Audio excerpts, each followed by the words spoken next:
Hi guys and welcome back to the channel Deepak Yadav Education. Welcome to the daily current affairs of 1st of April 2021. तो guys आज है तारीख 1 अप्रैल 2021। आज की तारीख से जितने भी मोस्ट इंपॉर्टेंट करंट अफेयर्स बनेंगे उन सभी करंट अफेयर्स को हम लोग डिटेल में डिस्कस करेंगे। नाउ बढ़ते हैं आगे, लेकिन आगे बढ़ने से पहले अगर आप लोगों को इस लेक्चर का पीडीएफ चाहिए तो नीचे डिस्क्रिप्शन बॉक्स में आप सभी लोगों को टेलीग्राम का लिंक दे रखा है, वहाँ से जाकर आप लोग इस लेक्चर के पीडीएफ को डाउनलोड कर सकते हो। और अभी तक आपने इस यूट्यूब चैनल को सब्सक्राइब नहीं किया है तो नीचे रेड कलर का बटन आ रहा होगा, सबसे पहले चैनल को सब्सक्राइब कर लो, साथ ही साथ बेल आइकन प्रेस कर लेना ताकि आप कोई भी वीडियो का नोटिफिकेशन मिस ना कर पाओ। चलिए स्टार्ट करते हैं डिस्कशन। ये है हमारा आज का सबसे पहला आर्टिकल, काफ़ी इंपॉर्टेंट है, बात करता है बटरफ्लाई स्पीशी के बारे में। तो भारत के अंदर बटरफ्लाई की एक नई प्रजाति देखने को मिली है, उसी के बारे में इस आर्टिकल के अंदर चर्चा की गई है। तो उस स्पीशी का नाम है नाकाडुबा सिन्हाला रामास्वामी सडसवन, इस स्पीशी का नाम है। एक ग्रुप ऑफ लेपिडोप्टेरिस्ट ने इस स्पीशी को फाउंड किया है। नाउ ये लेपिडोप्टेरिस्ट कौन होते हैं? एक पर्सन जो कि पढ़ाई करे या फिर कलेक्ट करे बटरफ्लाइज को, ठीक है, जो इंसेक्ट्स होते हैं उनको कलेक्ट करते हैं, उनके ऊपर स्टडीज़ करते हैं, तो उनको बोलते हैं हम लोग लेपिडोप्टेरिस्ट। तो उनका पूरा ग्रुप है, इन्होंने मिलकर इस बटरफ्लाई की स्पीशी को फाउंड किया है भारत के अंदर। नाउ दो चीज़ें इसके लिए इंपॉर्टेंट हो सकती हैं। अब आपको याद रखना है स्पीशी का नाम क्या है, ये हो गया। चलो अब यहाँ पे स्पीशी कहाँ पर पाई जाती है आपको ये ध्यान रखना है। अब ये जो स्पीशी है ये देखने को मिली है कहाँ पर? अगस्थ्यमलाई इन द वेस्टर्न घाट। यहाँ पे आप देख पाओगे ये भारत का नीचे का मैप है, तो यहाँ पर इस नीचे वाले रीजन में जो वेस्टर्न घाट्स वाले एरिया है यहाँ पर जो है ये अगस्थ्यमलाई में ये स्पीशी को डिस्कवर करा गया है। ओके, नाउ यहाँ पे अब यहाँ एक चीज़ और इम्पॉर्टेंट है, ये पहली बार ऐसा हुआ है कि जो बटरफ्लाई की स्पीशी है इसको डिस्कवर करा गया है ऑल इंडिया रिसर्च टीम के द्वारा, यानी सारे के सारे जो रिसर्च टीम थी वो पूरे के पूरे भारत के लोग थे। साथ ही साथ ये जो टीम है इन्होंने वेस्टर्न घाट से पहली बार कुछ इस तरीके की बटरफ्लाई की प्रजाति को डिस्कवर किया है, तो आपको इसके बारे में याद रखना है। ओके, नाउ कुछ इंपॉर्टेंट इन्फॉर्मेशन वो क्या है जो कि मैंने आपको बता दिया। लेपिडोप्टेरिस्ट कौन होते हैं? लेपिडोप्टेरोलॉजी बेसिकली क्या होती है? ब्रांच ऑफ एंटोमोलॉजी होती है, यानी इंसेक्ट्स की जो स्टडीज़ करते हैं वो होती है, बटरफ्लाइज की स्टडीज़ करी जाती है, और लेपिडोप्टेरिस्ट जो इन चीज़ों के ऊपर स्टडीज़ करते हैं और नई नई चीज़ें इनके बारे में बताते हैं। ठीक है, तो यहाँ पर आई होप आप लोग को ये क्लियर हुआ होगा। आते हैं आर्टिकल नंबर 2 की तरफ। बात करी गई है क्यूलेक्स मॉस्किटोज के बारे में। तो देखो जैसे जैसे सीज़न बदल रहा है, अभी ठंड चल रही थी, अब यहाँ पे गर्मी की तरफ हम लोग बढ़ रहे हैं। टेम्परेचर जो है डेली बेसिस पे बढ़ता जा रहा है, गर्मियाँ बढ़ती जा रही हैं। तो जैसे जैसे गर्मियाँ बढ़ रही हैं वैसे वैसे जो क्यूलेक्स मॉस्किटो हैं जो कि आप लोग देख पाओगे, जो कि आम घरों में देखने को मिलते हैं, कॉमन यहाँ पे मच्छर होते हैं, ठीक है, अब यहाँ पे मॉस्किटो देखने को मिल रहे हैं, वापस से रीअपियर हो रहे हैं पूरे दिल्ली के अंदर।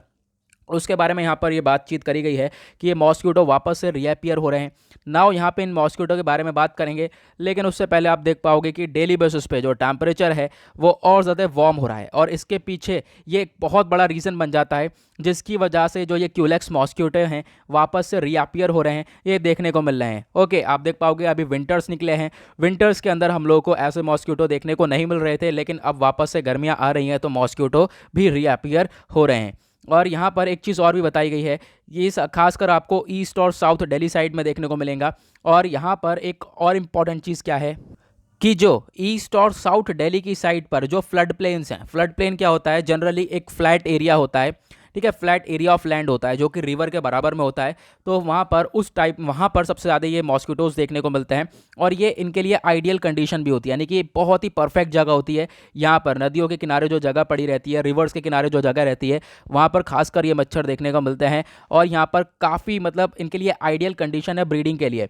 यहाँ पर इन मच्छरों की जो है ब्रीडिंग वगैरह भी देखने को मिल जाती है। ओके, नाउ आगे बढ़ते हैं। अब आगे बढ़ते हैं, यहाँ पे आप लोग देख पाओगे जो ये क्यूलेक्स मॉस्किटो हैं इनको हम लोग यहाँ पर कह सकते हैं कि एक लाइफ थ्रेटनिंग भी हैं, यानी कि काफ़ी बड़ी डिजीज़ प्रोड्यूस कर सकते हैं, वायरल डिजीज़ हो सकती हैं इनके थ्रू, ठीक है। अब यहाँ पे आप देख पाओगे जैसे कि acute inflammation of the brain के अंदर सूजन वगैरह हो जाती है इन मॉस्किटोज़ की वजह से, और ये खासकर ब्रीड करते हैं डर्टी और स्टैग्नेंट वाटर में, यानी जहाँ पे गंदा पानी होता है, ठीक है, या फिर जो है नदी के किनारे इस वाले जो एरियाज़ होते हैं वहाँ पर जो है इनके बीच में रिप्रोडक्शन भी देखने को मिलता है इन मॉस्किटोज़ के बीच में। ओके, तो इनसे इन्फेक्शन वगैरह भी हो जाता है जिसको हम लोग एनसेफेलिटिस बोलते हैं, तो ये जापानीज़ एनसेफेलिटिस लेकर चलते हैं, और यहाँ पर जो है ये वायरल डिजीज़ भी प्रोड्यूस कर सकते हैं। और जो ये मॉस्किटो है ये फ्लाई कर सकते हैं लगभग 1 to 1.5 किलोमीटर तक, जैसे कि आप लोगों को मालूम होगा, एडिस इजिप्टी मॉस्किटोज वगैरह होते हैं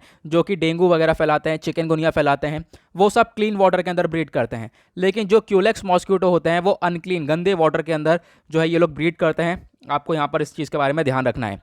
नाउ आगे बढ़ते हैं नेक्स्ट आर्टिकल की तरफ। नेक्स्ट आर्टिकल बात करता है डस्ट विंड के बारे में। तो अभी आपको देखने को मिलेगा दिल्ली के अंदर काफ़ी धूल भरी आंधी चल रही है, ठीक है, तो उसके बारे में यहाँ पर चर्चा करी गई है। ये जो डस्ट लेडन विंड्स है ये देखने को मिलेगा दिल्ली के अंदर काफ़ी तेज़ी से चल रही है, ट्यूसडे से यहाँ पर देखने को मिल रही है।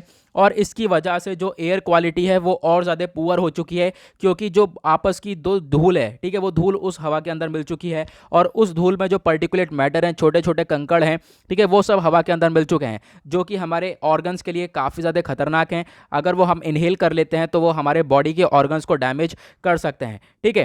तो उसके बारे में यहाँ पे बताया गया है कि जो ये डस्ट विंड है उसकी वजह से जो प्रेजेंस ऑफ पार्टिकल्स है वो काफ़ी बढ़ चुके हैं एयर के अंदर।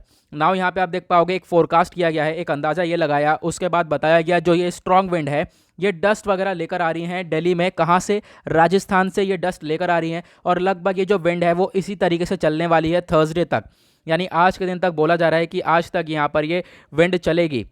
और इसके साथ साथ बताया गया इसके अंदर PM10 और PM2.5, देखो दो पर्टिकुलेट मैटर होते हैं, आपको ध्यान रखना है। एक होता है PM10 और दूसरा होता है PM2.5, यानी कि छोटे छोटे आप कह सकते हो कंकड़ होते हैं जो कि कहाँ पर मिल जाते हैं, ये हवा के अंदर मिल जाते हैं।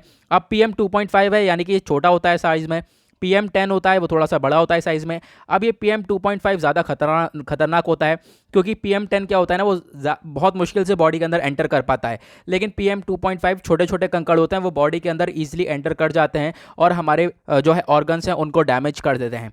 नाउ यहाँ पे आप देख पाओगे जो ये इनके अंदर स्पाइक देखने को मिल रहा है, यानी ये जो धूल भरी हवा है इसकी वजह से जो PM10 है इनका कंसंट्रेशन काफ़ी बढ़ता हुआ नज़र आ रहा है। एयर क्वालिटी ज़्यादा और ज़्यादा ख़राब होती जा रही है। और जो centre early warning system for Delhi है, इनके द्वारा यहाँ पे एक्सपेक्ट ये करा जा रहा है कि आज के टाइम पर जो दिल्ली है वो पुअर कैटेगरी में रहने वाली है, अगले कुछ 5 दिनों तक और भी ज़्यादा वर्स्ट कंडीशन होने वाली है। ओके, और यहाँ पर कोई ये नई बात नहीं है, दिल्ली में यहाँ पे विटनेस ये करा जाता है कि आप कह सकते हो जो हवा है वो काफ़ी तेज़ी से आती है और यहाँ पे जो लॉन्ग रेंज ऑफ डस्ट है ये देखने को मिलता है। ओके, यानी कि दिल्ली के अंदर long range transport of dust देखने को मिलता है, लगभग हर साल यहाँ पे देखने को मिलता है। राजस्थान से, इवन अफगानिस्तान से भी ये जो है डस्ट आता है दिल्ली के अंदर। Okay, during the summer months, खासकर ये गर्मी के अंदर ज़्यादातर देखने को मिलता है।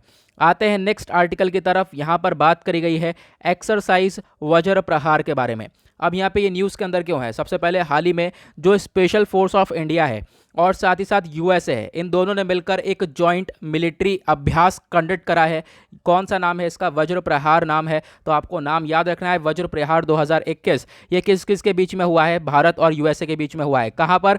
हिमाचल प्रदेश के अंदर यह अभ्यास कंडक्ट करवाया गया है, आपको याद रखना है इसके बारे में। और इससे पहले अभी भारत और USA के नेवी के बीच में एक अभ्यास हुआ था। कौन सा? वो पैसेज एक्सरसाइज हुई थी जिसका नाम दिया है पैसेक्स, ठीक है। कहाँ पर हुआ था ये? ईस्टर्न इंडियन ओशन रीजन में हुआ था। ओके, नाउ उसके बाद यहाँ पे इस एक्सरसाइज के बारे में अगर हम बात करें तो ये जो जॉइंट एक्सरसाइज है by the special force of both the countries, यानी दोनों की कंट्रीज़ की स्पेशल फोर्सेस थी, इन दोनों ने मिलकर आपस में इस एक्सरसाइज को कंडक्ट करा है। जो स्पेशल फोर्सेस हैं यहाँ पर, इनका बेसिकली यहाँ पे पर्पज़ ये है कि काउंटर टेररिस्ट करें, यानी जो टेररिज्म है, आतंकवाद है, उससे कैसे ये लोग लड़ सकते हैं, इन चीज़ के ऊपर फोकस किया गया है। और खासकर आपको मेन चीज़ याद रखनी है, जो ये एक्सरसाइज है ये 11वीं एडिशन थी और यहाँ पे जो कि कंडक्ट करवाई गई है कहाँ पर? हिमाचल प्रदेश के बकलो जगह में। ओके, अब यहाँ पे आपको ध्यान रखना है, ये इससे पहले ये 11वीं एडिशन है तो पहले 10th भी एडिशन हुआ होगा। तो जो 10वां एडिशन था वज्र प्रहार का, ये हुआ था साल 2019 में। कहाँ पर? सीटल में। कहाँ पे? ये USA के अंदर। और अब जो है ये 11वां एडिशन था, ये हुआ है हिमाचल प्रदेश के अंदर। मेन मकसद क्या है इस एक्सरसाइज का? मेन मकसद यह है कि आपस में जो ये फोर्सेस हैं वो अच्छे से कोऑपरेट करें, ठीक है, अच्छे से इनका कोऑपरेशन बढ़े और जो है इंप्रूव कर सके बहुत सारी चीज़ें, खासकर जो है इन्फॉर्मेशन वगैरह भी ये लोग शेयर करेंगे और एक दूसरे से कोई जो भी नई नई चीज़ें हैं, जो भी USA की आर्मी को नई चीज़ मालूम होगी, भारत की आर्मी को नई चीज़ मालूम होगी, वो एक दूसरे को सिखाएंगे उस अभ्यास के प्रति, ठीक है। मेन मकसद ये भी है कि जो टेररिज्म है उसको भी काउंटर कर पाएँ ये दोनों नेशन मिलकर। और अब यहाँ पर एक और इम्पॉर्टेंट चीज़ आती है, कुछ और भी एक्सरसाइज हैं जो कि भारत और USA के बीच में होती हैं। वो कौन कौन सी एक्सरसाइज हैं? पहली है एक्सरसाइज युद्ध अभ्यास और फिर उसके बाद कोप इंडिया, थर्ड है रेड फ्लैग और देन मालाबार एक्सरसाइज। तो ये सारी एक्सरसाइज भारत यूएसए के बीच में ऑलरेडी होती हैं। और इसके अलावा पैसेक्स आप लोगों को मालूम है ही, जो कि मैंने आपको बताया। फिर उसके बाद वज्र प्रहार, यहाँ पर ये भी हम लोगों ने इसको देख लिया है। ओके, आई होप आप लोगों को यहाँ पर ये सब क्लियर हो गया होगा। नाउ अब मेंस के पर्सपेक्टिव से एक आर्टिकल देखेंगे जो कि काफ़ी इंपॉर्टेंट बन जाता है। अब यहाँ पे बात करता है heart of Asia Istanbul process के बारे में। ये क्या है बेसिकली, अभी ये न्यूज़ के अंदर क्यों है, सबसे पहले हम लोग बात करेंगे। तो देखो, जो एक्सटर्नल अफेयर मिनिस्टर हैं हमारे इंडिया के, जिनका नाम है एस जयशंकर प्रसाद साहब, अब जो है इन्होंने अटेंड करा है 9वां heart of Asia Istanbul process. अब यहाँ पर ये नवा, ये आप कह सकते हो एक तरीके से मीटिंग कह सकते हैं। ये मीटिंग हुई है कहाँ पर, ये हुई है दुशानबे में, जो कि ताजिकिस्तान के अंदर है। वहाँ पर ताजिकिस्तान के अंदर है, वहीं पर ये जो है आप कह सकते हो heart of Asia Istanbul process हुआ है। ठीक है, यहाँ पर चलो मैं भी आप लोगों को एक अच्छे से मैप दिखाता हूँ, फिर उसके बाद आपको क्लियर होगा। ये देख पाओगे भारत का मैप है, ठीक है। अब यहाँ पर आप देख पाओगे ऊपर ताजिकिस्तान है और यहाँ पर ये वाला एरिया जो है ये है दुशानबे। तो यहाँ पर ये आप कह सकते हो हार्ट ऑफ एशिया कंडक्ट करवाया गया है। और इसके अंदर क्या बातचीत करी गई, बातचीत करी गई है कि किस तरीके से अफगानिस्तान है, अफगानिस्तान के अंदर हम लोग शांति बना सकते हैं। और इंडिया ने सपोर्ट किया है इंट्रा अफगान नेगोशिएशंस को। ये इंट्रा अफगान नेगोशिएशन क्या है, आगे हम लोग बात करेंगे इसके बारे में।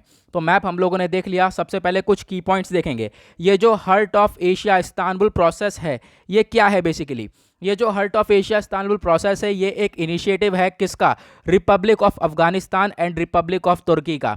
तो यानी तुर्की और अफगानिस्तान का ये बेसिकली एक इनिशिएटिव है, ये दोनों मिलकर इसको कंडक्ट करवाते हैं, जिसको लॉन्च करा गया था कब, इसको लॉन्च करा गया था 2 नवंबर 2011 में। यहाँ पे आप लोग देख पाओगे इन इस्तांबुल, तुर्की के अंदर इसको लॉन्च किया गया था।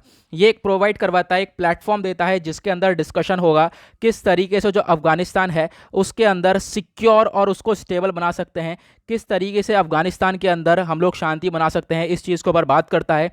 और इस प्लेटफॉर्म को एस्टेब्लिश किया गया था ताकि जो अफगानिस्तान है और अफगानिस्तान के आसपास की जो नेबरिंग कंट्रीज़ है और बहुत सारे जो रीजनल पार्टनर्स हैं, ये सब मिलकर आप कह सकते हो जो इनके आपस में चैलेंजेस हैं, आपस में जो प्रॉब्लम्स क्रिएट हो रही हैं, उनको किस तरीके से एड्रेस किया जा सकता है, उनको किस तरीके से सॉल्व किया जा सकता है, वो सारी बातें करी जाती हैं इस प्लेटफॉर्म के अंदर में। तो आई होप आप लोगों को यहाँ पर ये क्लियर हुआ होगा। तो ये जो हार्ट ऑफ एशिया है, इसके बारे में बात करते हैं हम लोग। इसके अंदर 15 पार्टिसिपेटिंग कंट्रीज़ हैं, याद रखना, इसको ध्यान से रखना। ये 15 पार्टिसिपेटिंग कंट्रीज़ हैं इसके अंदर, और 17 जो है वो सपोर्टिंग कंट्रीज़ हैं, और 12 हैं supporting regional and international organisations. ठीक है, ये हार्ट ऑफ एशिया है पूरा का पूरा, मतलब ये सारी कंट्रीज़ वगैरह इसके अंदर आती हैं।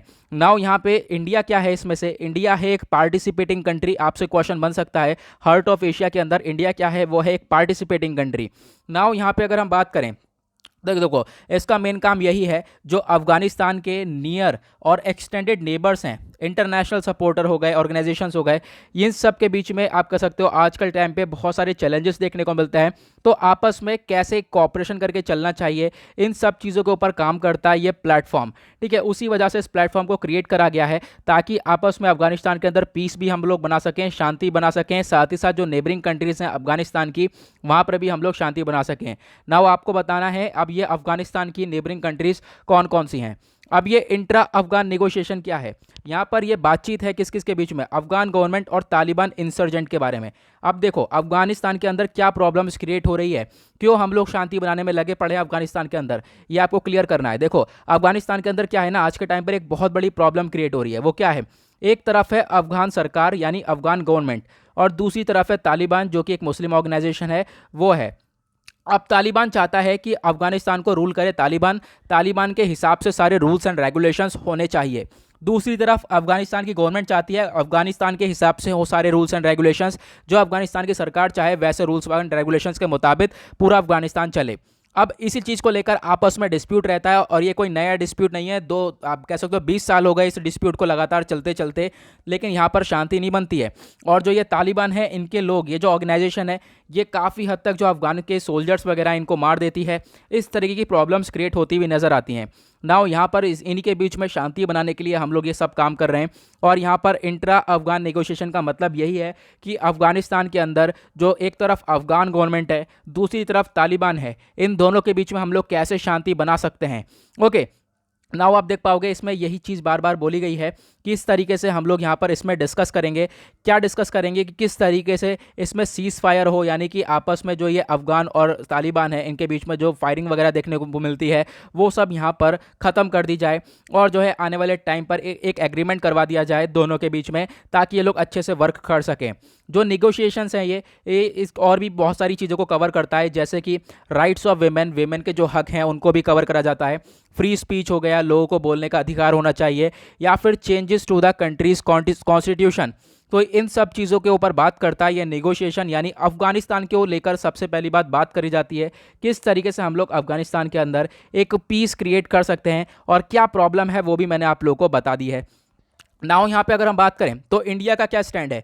इंडिया बिलीव ये करता है, और इंडिया की कोशिश ये भी है कि अफगानिस्तान के अंदर शांति बनाई जाए, और दूसरी तरफ इंडिया चाहता यह है कि जो अफगान सरकार है उसके हाथ में सारी चीज़ें आ जाएं, क्योंकि तालिबान काफ़ी खतरनाक ऑर्गेनाइजेशन है। और दूसरी बात भी यहाँ पर आप कह सकते हो, ये भी हम लोग अफगानिस्तान के हाथ में सारी चीज़ें देखना चाहते हैं, और अफगानिस्तान की एक तरीके से हम लोग national sovereignty, territory integrity of Afghanistan उसको रेस्पेक्ट करते हुए हम लोग ये चाहते हैं कि जो अफगानिस्तान है वहाँ पे एक डेमोक्रेसी आए तो फिर क्या होगा, वहाँ पर अच्छे से लोग जो हैं वो वोट वगैरह करके अपनी सरकार को इलेक्ट कर सकें। तो ऐसी हम लोग चाहते हैं अफगानिस्तान के अंदर शांति बन जाए, लेकिन वहाँ पे इस तरह की चीज़ें देखने को नहीं मिलती है, क्योंकि दूसरी तरफ खड़ा है तालिबान।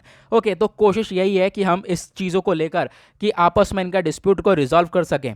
ओके, और साथ ही साथ यहाँ पर इंडिया का स्टैंड ये भी है, जो इंटरेस्ट ऑफ माइनॉरिटीज़ हैं या फिर वेमेंस हैं, वल्नरेबल सेक्शंस की, ठीक है, इन सबको प्रोटेक्ट करा जा सके, और साथ ही साथ जो वायलेंस है इस पूरे कंट्री के अंदर वायलेंस हो रहे हैं, ठीक है, उन सबको कंट्रोल करा जा सके, उन सबको एड्रेस करा जा सके। ओके, तो यहाँ पर ये सारी चीज़ें हैं, इंडिया का यहाँ पर स्टैंड ये है। आई होप आप लोगों को ये चीज़ें क्लियर हो गई होंगी। नाउ गाइज यहाँ पर इसी के साथ करते हैं हम लोग अपने डेली करंट अफेयर के वीडियो का एनालिसिस समाप्त। तो डेली बेसिस पे मैं कोशिश ये करूँगा कि आपके लिए एक मेंस आंसर राइटिंग का भी साथ ही साथ एक क्वेश्चन लेकर आया करूँ, ठीक है। तो यहाँ पर आप देख पाओगे मेंस के पर्पस से मैंने एक आर्टिकल डिस्कस किया है। अगर आपसे क्वेश्चन पूछा जाता है तो मैंने सारे एस्पेक्ट्स इसके कवर कर दिए हैं, आप इजीली जो है इसको टैकल कर पाओगे। ओके, नाउ मिलते हैं आप लोगों से नेक्स्ट वीडियो में। आज के लिए bye bye, have a nice day.